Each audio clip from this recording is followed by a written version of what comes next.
പല കുട്ടികളും പഠിക്കുന്നത് ഞാൻ കണ്ടിട്ടുണ്ട്. അതായത് അവർ കുറച്ച് ഷോർട്ട് നോട്ട്സ് ഒക്കെ ഉണ്ടാക്കി വെക്കും. എന്നിട്ട് ആ ഷോർട്ട് നോട്ട്സ് മാത്രം പഠിക്കും, അത് മാത്രം റിവൈസ് ചെയ്യും, എന്നിട്ട് പരീക്ഷ പോയി എഴുതും. ഈ കൂട്ടത്തിൽപ്പെട്ടവരാണ് നിങ്ങളെങ്കിൽ ഒന്ന് താഴെ കമൻറ്റ് ബോക്സിൽ അതെ എന്ന് പറഞ്ഞ് കമൻറ്റ് ചെയ്യാം. മക്കളെ, ഇങ്ങനെ പഠിച്ചു കഴിഞ്ഞാൽ നിങ്ങൾക്ക് പരീക്ഷയിൽ A+ അല്ലെങ്കിൽ മുഴുവൻ മാർക്കോ അല്ല അതിൻ്റെ അടുത്തൊക്കെ കിട്ടും എന്ന് നിങ്ങൾ പ്രതീക്ഷിക്കുന്നുണ്ടെങ്കിൽ അതൊരു പ്രശ്നമായിരിക്കും. ഓക്കെ, നിങ്ങൾ ചെയ്യുന്ന ഒരു വലിയ ബ്ലണ്ടർ ആയിരിക്കും. അത് ഷോർട്ട് നോട്ട്സ് മോശമായതുകൊണ്ടല്ല, ഷോർട്ട് നോട്ട്സിന് അതിൻ്റെതായ വാല്യൂ ഉണ്ട്. പക്ഷെ അത് വെച്ച് മാത്രമാണ് നിങ്ങൾ പഠിക്കുന്നതെങ്കിൽ നിങ്ങളൊരു വലിയൊരു ട്രാപ്പിൽ പെടാൻ പോവുകയാണ്. അപ്പം എങ്ങനെയാണ് സർ അപ്പോൾ ശരിക്കും പഠിക്കേണ്ടത്? അപ്പോൾ അതിനുള്ള കറക്റ്റ് മെത്തേഡ് പറഞ്ഞുതരാം. എങ്ങനെ പഠിച്ചാലാണ് നിങ്ങൾ ഉദ്ദേശിക്കുന്ന ആ A+ ലെവലിലേക്ക് എത്താൻ പറ്റുക. അപ്പോൾ അതിന് ഫസ്റ്റ് നോട്ട്സിൻ്റെ കാര്യത്തിലേക്ക് കിടക്കാം. അപ്പോൾ എങ്ങനെയാണ് നോട്ട്സ് ഉണ്ടാക്കേണ്ടത്? ഫസ്റ്റ് ഓഫ് ഓൾ, നിങ്ങൾക്ക് നോട്ട്സ് നിങ്ങൾ സ്വന്തമായിട്ട് എഴുതി ഉണ്ടാക്കുന്നത് ഒരു വലിയൊരു സമയം എടുക്കുന്ന ഒരു കാര്യമായതുകൊണ്ട് തന്നെ നിങ്ങൾക്ക് സ്കൂളിൽ നിന്ന് എന്തായാലും ടീച്ചർ ക്ലാസ്സിൽ നോട്ട്സ് തരാറുണ്ടെങ്കിൽ ആ നോട്ട്സ് അത്യാവശ്യം മോശമില്ലാത്തതാണെങ്കിൽ നിങ്ങൾ അതേ നോട്ട്സ് ഉപയോഗിച്ചാൽ മതി. ഇനി ആ നോട്ട്സ് നിങ്ങൾക്കില്ലെങ്കിൽ നന്നായിട്ട് നോട്ട് എഴുതുന്ന ആരുടെ എന്ത് ചെയ്യുക, നിങ്ങൾ നോട്ട് ഫോട്ടോസ്റ്റാറ്റോ അല്ലെങ്കിൽ അതൊക്കെ എഴുതിയെടുക്കാൻ പറ്റുമെങ്കിൽ സമയം ഉണ്ടെങ്കിൽ നിങ്ങൾ എഴുതിയെടുക്കുക. അതാണ് ഏറ്റവും ഈസി മെത്തേഡ്. ഇനി രണ്ടാമത്തെ ഒരു ഓപ്ഷൻ എന്താണെന്ന് വെച്ചാൽ നമ്മുടെ എക്സാമിനറുടെ ബാച്ചിൽ ജോയിൻ ചെയ്ത് LAKSHYA ബാച്ചിൽ പഠിക്കുന്നവരാണ്. നമ്മുടെ ക്ലാസ്സിൻ്റെ നോട്ട്സ് ഒക്കെ PDF ഫോർമാറ്റിൽ അവൈലബിൾ ആണ്. അതുകൂടാതെ നമ്മുടെ സ്റ്റഡി മെറ്റീരിയൽ ഉണ്ട്. പക്ഷേ കൂടുതലും ക്ലാസ്സിലെ ഹാൻഡ് റിട്ടൺ നോട്ട്സിൽ ആശ്രയിക്കുന്നതായിരിക്കും നല്ലത്. അപ്പോൾ അത് നിങ്ങൾക്ക് പ്രിൻ്റ് ഔട്ട് എടുക്കാം, അല്ലെങ്കിൽ ഫോണിൽ തന്നെ PDF ആക്കി വെക്കാം. നമ്മൾ പഴയ കാലത്തല്ല ജീവിക്കുന്നത്, അത് മൊത്തം വീണ്ടും വേറെ നോട്ട്ബുക്കിലേക്ക് എഴുതേണ്ട ആവശ്യമൊന്നുമില്ല.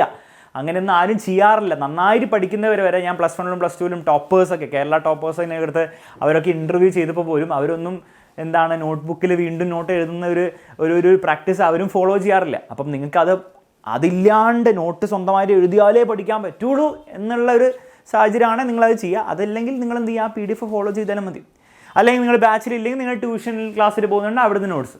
അപ്പോൾ ആ നോട്ട്സ് അതേപോലെ തന്നെ എടുത്ത് ഉപയോഗിക്കുക. പക്ഷേ ആ നോട്ട്സ് എന്തായിരിക്കണം? അത് അത്യാവശ്യം ലെങ്തി നോട്ട്സ് ആയിരിക്കണം. എല്ലാ കാര്യങ്ങളും ഉൾക്കൊണ്ടിട്ടുള്ള നോട്ട്സ് ആയിരിക്കണം. അല്ലാണ്ട് ജസ്റ്റ് ഒരു സാധനം അതിൻ്റെ definition, mutual induction definition, self induction അതിൻ്റെ ഡെഫിനിഷൻ, EMI അതിൻ്റെ ഡെഫിനിഷൻ, ട്രാൻസ്ഫോമർ അതിൻ്റെ ഡെഫിനിഷൻ, അങ്ങനത്തെ ഒരു നോട്ട്സ് അല്ല ഞാൻ ഉദ്ദേശിക്കുന്നത്. കംപ്ലീറ്റ് കാര്യങ്ങൾ കവർ ചെയ്തിട്ടുള്ള, ക്വസ്റ്റ്യൻസ് അടക്കം കവർ ചെയ്തിട്ടുള്ള നോട്ട്സ് ആയിരിക്കണം നമ്മുടെ നോട്ട്സ്. ഓക്കെ, ഇനി ഇതൊന്നും നിങ്ങൾ ഫോളോ ചെയ്യുന്നില്ലെങ്കിൽ നിങ്ങൾക്ക് യൂട്യൂബിലെ ലൈവ് ക്ലാസ്സസ് നമ്മൾ എടുക്കുന്നുണ്ട്. പാർട്ടായിട്ടാണ് നമ്മൾ ഓരോ ചാപ്റ്ററും പോകുന്നത്. ആ ക്ലാസ്സിലെ നോട്ട്സ് നിങ്ങൾക്ക് എന്ത് ചെയ്യാം, ഫോളോ ചെയ്യാം. അതും അത്യാവശ്യം ലെങ്തി ആയിട്ടുള്ള നോട്ട്സാണ്. അപ്പോൾ ഈ ലെങ്തി ആയിട്ടുള്ള നോട്ട്സ് വെച്ച് തന്നെയാണ് നിങ്ങൾ പഠിക്കേണ്ടത്. ഒരിക്കലും നിങ്ങൾ ഷോർട്ട് നോട്ട്സ് വെച്ചിട്ട് മാത്രമായിട്ട് പഠിക്കാൻ പാടില്ല. അപ്പോൾ നോട്ട്സിൻ്റെ കാര്യം തീരുമാനമായല്ലോ. അപ്പോൾ ആ നോട്ട്സിൽ എന്തുണ്ടായിരിക്കണം? നോട്ട്സിൽ അത്യാവശ്യം എല്ലാ കാര്യങ്ങളും ഉണ്ടായിരിക്കണം. ചോദ്യങ്ങളടക്കം ആ നോട്ട്സിലുണ്ടായിരിക്കണം. ഓക്കെ, ഇനി രണ്ടാമത്തെ നിങ്ങളുടെ മനസ്സിലുണ്ടാവുക, സാർ അപ്പോൾ ടെക്സ്റ്റ് ബുക്ക് ഉപയോഗിക്കണോ? ടെക്സ്റ്റ് ബുക്ക് ഉപയോഗിച്ച് പഠിക്കണം? മക്കളെ, ടെക്സ്റ്റ് ബുക്കിൻ്റെ ഇമ്പോർട്ടൻസ് കൂടി വരികയാണ്. ഇത് പറയാൻ കാരണം എന്ന് വെച്ച് കഴിഞ്ഞാൽ കഴിഞ്ഞ വർഷത്തെ പബ്ലിക് എക്സാമിൻ്റെ ക്വസ്റ്റ്യൻ പേപ്പർ എടുത്ത് നോക്കിയാൽ നിങ്ങൾക്ക് മനസ്സിലാവും. സാധാരണ വരുന്ന പ്രീവിയസ് ഇയർ ക്വസ്റ്റ്യൻസ് എന്നുള്ള ക്വസ്റ്റ്യൻസൊക്കെ ഉണ്ട്. സ്റ്റാൻഡേർഡായിട്ട് എല്ലാ വർഷവും ചോദിക്കപ്പെടുന്ന കുറച്ച് ക്വസ്റ്റ്യൻസ് ഉണ്ട്, അതൊക്കെ ഉണ്ട്. പക്ഷെ അത് കൂടാതെ ടെക്സ്റ്റ് ബുക്ക് അവിടുന്ന് എടുത്തുള്ള കുറച്ച് ചോദ്യങ്ങൾ എന്താണ് കൂടി വരികയാണ്. കഴിഞ്ഞ വർഷമൊക്കെ കുറച്ച് അധികം കാണാനുണ്ടായിരുന്നു. അപ്പോൾ അതുകൊണ്ട് തന്നെ ടെക്സ്റ്റ് ബുക്ക് വായിക്കുക, അല്ല ടെക്സ്റ്റ് ബുക്കിൻ്റെ പ്രോമിനൻസ് കുറച്ചും കൂടി എന്താണ് കൂടുതലായിരിക്കും ഉണ്ടാവുക. അപ്പോൾ അതുകൊണ്ട് തന്നെ ടെക്സ്റ്റ് ബുക്ക് വായിക്കാതെ വേറൊരു വഴിയില്ല. ഓക്കെ, അപ്പോൾ ടെക്സ്റ്റ് ബുക്ക് പക്ഷേ എങ്ങനെയാണ് വായിക്കേണ്ടത്? അപ്പോൾ പലരും ടെക്സ്റ്റ് ബുക്ക് വായിക്കുക. ഫോർ എക്സാമ്പിൾ ഞാൻ ഫിസിക്സ് SSLC ഫിസിക്സിൻ്റെ ഒരു ചെറിയ ഭാഗം എടുക്കാം. അപ്പം അതിൽ സെൽഫ് ഇൻഡക്ഷൻ എന്ന് പറഞ്ഞ ടോപ്പിക് ഉണ്ടെങ്കിൽ പലരും വായിക്കുക എന്താണ്, ഇങ്ങനെ കൊടുത്തിരിക്കുന്ന ഒരു സാധനം ഉണ്ട്, അപ്പോൾ അത് ഇമ്പോർട്ടൻ്റ് ആണ്, അപ്പോൾ അത് മാത്രം വായിക്കും. അപ്പോൾ ഇത് മാത്രം എന്ത് ചെയ്യും, വായിക്കും, അതിൻ്റെ ഡെഫിനേഷനൊക്കെ പഠിക്കും, സൂപ്പറായി പഠിക്കും. എന്നാൽ ബാക്കിയുള്ള കാര്യങ്ങളൊക്കെ അതൊക്കെ വെറുതെ അല്ല, ഇത് വേറെ കുറേ ചോദ്യങ്ങളൊക്കെ കൊടുത്തിട്ടുണ്ട്, അതിൻ്റെ ആവശ്യമൊന്നുമില്ല എന്ന് വിചാരിച്ചാൽ അതിൻ്റെ ഒന്നും ഉത്തരം എന്താണ് ഫില്ല് ചെയ്യില്ല. അപ്പോൾ ഇവിടെ എന്തോ ഫില്ലിൻ്റെ ബ്ലാങ്ക്സ് കൊടുത്തിട്ടുണ്ട്, അതൊന്നും ചെയ്യില്ല. അതായത് ഈ ഡെഫിനേഷൻ മാത്രം പഠിക്കും, അല്ലെങ്കിൽ ഇമ്പോർട്ടൻ്റ് ആയിട്ടുള്ള കാര്യങ്ങൾ മാത്രം ടെക്സ്റ്റ് ബുക്കിൽ വായിക്കും. ഇവിടെയാണ് പ്രശ്നം വരിക. കാരണം ഈ ഒരു സാധനം നിങ്ങളുടെ മെയിൻ നോട്ട്സിൽ ഓൾറെഡി ഉണ്ടാവും. അത് ടെക്സ്റ്റ് ബുക്കിൽ നിന്ന് തന്നെ നേടേണ്ട ആവശ്യമൊന്നുമില്ല, അല്ലെങ്കിൽ അവിടെ നിന്ന് തന്നെ വായിച്ചെടുക്കേണ്ട ആവശ്യമില്ല. ടെക്സ്റ്റ് ബുക്കിൻ്റെ ആവശ്യം ബാക്കിയുള്ള കാര്യങ്ങൾക്കാണ്. അപ്പോൾ അത് നിങ്ങൾ വായിച്ചില്ല, നിങ്ങൾ മിസ് ഔട്ടായി. ഇപ്പോൾ ഫോർ എക്സാമ്പിൾ ടെക്സ്റ്റ് ബുക്കിൽ കുറേ ചോദ്യങ്ങൾ കൊടുക്കും, in which circuit is A magnetic field developer on soil. അപ്പോൾ നിങ്ങൾ വിചാരിക്കും ഈ ചോദ്യങ്ങളൊക്കെ എക്സ്ട്രാ ചെയ്യാനുള്ള ചോദ്യങ്ങളല്ലേ എന്ന് നിങ്ങൾ വിചാരിച്ച് തള്ളിക്കളയുന്ന ചോദ്യങ്ങളിൽ നിന്നാണ് കഴിഞ്ഞ വർഷം പബ്ലിക് എക്സാമിന് ചോദ്യങ്ങൾ വന്നത്.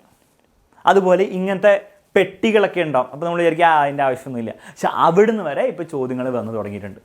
അപ്പോൾ അതുകൊണ്ട് നിങ്ങൾ എന്ത് ചെയ്യേണ്ട ആവശ്യമില്ല. ഇതൊക്കെ ഭയങ്കര ഇമ്പോർട്ടൻസ് കൊടുത്തിട്ട് നിങ്ങൾ ഡെഫിനേഷനെക്കാട്ടിലും പ്രീവിയസ് ഇയർ ചോദ്യങ്ങളെക്കാട്ടിലും പിന്നെ നോട്ട്സിലുള്ള ചോദ്യങ്ങളെക്കാളും ടീച്ചർ തന്ന ചോദ്യങ്ങളെക്കാളും ഒക്കെ ഇമ്പോർട്ടൻസ് കൂടുതൽ കൊടുത്ത് പഠിക്കാൻ വേണ്ടിയിട്ടല്ല ഞാൻ പറയുന്നത്.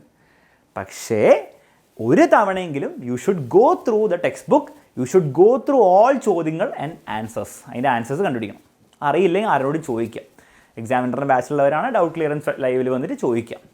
അപ്പോൾ ഒരു തവണയെങ്കിലും നിങ്ങൾ പരീക്ഷയ്ക്ക് മുമ്പ് ഈ പരിപാടി ചെയ്തിരിക്കണം.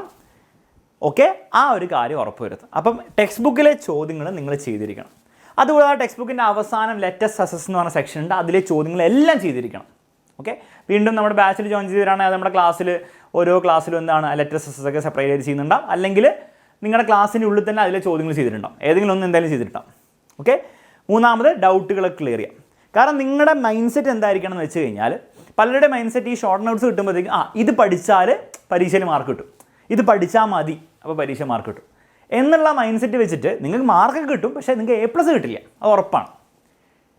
എങ്ങനത്തെ മൈൻഡ് സെറ്റ് ആയിരിക്കണം നിങ്ങൾക്ക് ഉണ്ടാവേണ്ടത്? അതായത് ഒരു സാധനം പഠിക്കണമെങ്കിൽ, ഫോർ എക്സാമ്പിൾ എനിക്ക് SSLCയിൽ ഒരു ചാപ്റ്റർ പഠിക്കണം, അത് പരീക്ഷയ്ക്ക് മാർക്ക് കിട്ടാൻ വേണ്ടി നിങ്ങൾ പഠിക്കണ്ട. എൻ്റെ നമ്മുടെ എല്ലാവരുടെയും ഗോൾ അത് തന്നെയായിരിക്കും, പരീക്ഷയിൽ മാർക്ക് കിട്ടണം, A+ അതൊക്കെ ആയിരിക്കും. പക്ഷെ നിങ്ങൾ പഠിക്കുമ്പോൾ ആ സംഭവം, ആ ചാപ്റ്ററിലെ കോൺസെപ്റ്റുകൾ, ആ ചാപ്റ്ററിൽ നമ്മുടെ ടെക്സ്റ്റ് ബുക്കിൽ കൊടുത്ത ചോദ്യങ്ങളുടെ ഉത്തരങ്ങൾ അത് മനസ്സിലാക്കാൻ വേണ്ടി തന്നെ പഠിക്കുക. എന്താണ് അത് ശരിക്കും? അപ്പോൾ ക്ലാസ്സുകളൊക്കെ നിങ്ങൾ കാണുന്നുണ്ടാവും. ഓക്കെ, പക്ഷേ നിങ്ങളുടെ ഭാഗത്ത് നിന്ന് നിങ്ങൾ ചിന്തിക്കുക, എന്താണ് സംഭവം, എനിക്കത് ശരിക്കും മനസ്സിലായിട്ടുണ്ടോ? ഈ സെൽഫ് ഇൻഡക്ഷൻ, മ്യൂച്വൽ ഇൻഡക്ഷൻ, മറ്റേ കാര്യം ഇതെനിക്ക് ശരിക്കും മനസ്സിലായിട്ടുണ്ടോ എന്നുള്ളത് നിങ്ങൾ ചിന്തിക്കുക. എന്തായിരിക്കും ഓരോ ചോദ്യത്തിൻ്റെ ആൻസർ? അപ്പോൾ ആ പഠിക്കാൻ വേണ്ടി പഠിക്കുക. ആ ഒരു മെൻറ്റാലിറ്റി ഫോളോ ചെയ്താലേ നിങ്ങൾക്ക് എന്ത് ചെയ്യാൻ പറ്റില്ല, അവസാനം A+ കിട്ടും.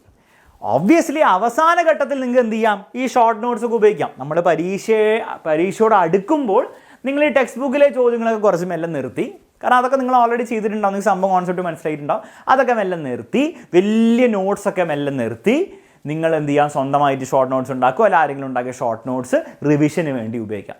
പക്ഷേ അത് അവസാനം എക്സാം അടുക്കുമ്പോൾ ഉള്ള സമയമായിരിക്കും, റിവിഷന് വേണ്ടിയിട്ടായിരിക്കണം നിങ്ങൾ എന്ത് ചെയ്യേണ്ടത്, ഈ ഷോർട്ട് നോട്ട്സ് ഉപയോഗിക്കേണ്ടത്. അല്ലാണ്ട് പഠിക്കാൻ വേണ്ടി നിങ്ങൾ ഷോർട്ട് നോട്ട്സ് ഉപയോഗിച്ചാൽ വലിയൊരു ട്രാപ്പിലേക്കായിരിക്കും നിങ്ങൾ വീഴാൻ പോകുന്നത്. ഓക്കെ, അപ്പോൾ ഈ ഒരു കാര്യം പലപ്പോഴായിട്ട് പല സ്റ്റുഡൻസും ചെയ്യുന്നത് കണ്ട് അവർ പിന്നീട് അതിൻ്റെ കഷ്ടപ്പാട് അനുഭവിക്കുന്നതുകൊണ്ടാണ് ഞാൻ നേരത്തെ പറഞ്ഞത്. അപ്പോൾ നിങ്ങൾ ആരെങ്കിലും ഈ ഒരു പരിപാടി, ഷോർട്ട് നോട്ട്സിൻ്റെ മാത്രം വെച്ചുള്ള പരിപാടി നിങ്ങൾ ചെയ്യുന്നുണ്ടെങ്കിൽ അത് വലിയൊരു വലിയൊരു കുഴിയിലേക്കാണ് നിങ്ങൾ വീഴാൻ പോകുന്നത്. ഓക്കെ, ആ ഒരു കാര്യം ഞാൻ നേരത്തെ പറഞ്ഞതാണ്. നിങ്ങൾക്ക് കാര്യം മനസ്സിലായെന്ന് വിചാരിക്കുന്നു, അടിപൊളിയായിട്ട് പഠിച്ചോളും എന്ന് വിചാരിക്കുന്നു. നമുക്ക് മറ്റൊരു വീഡിയോയിൽ കാണാം. ഈ ഒരു വീഡിയോ നിങ്ങൾക്ക് യൂസ്ഫുള്ളായി തോന്നിയില്ലെങ്കിൽ നിങ്ങൾക്ക് വേറെ നിങ്ങളുടെ ഏതെങ്കിലും ഫ്രണ്ട്സിന് ഈ ഒരു അഡ്വൈസ് ഈ ഒരു വീഡിയോ അവർക്ക് കണ്ടാൽ നന്നായിരിക്കും എന്ന് നിങ്ങൾക്ക് തോന്നുന്നുണ്ടെങ്കിൽ അവർക്കും ഈ വീഡിയോ ഒന്ന് ഷെയർ ചെയ്ത് കൊടുക്കുക. നമുക്ക് അടുത്ത വീഡിയോയിൽ കാണാം. Bye bye and take care.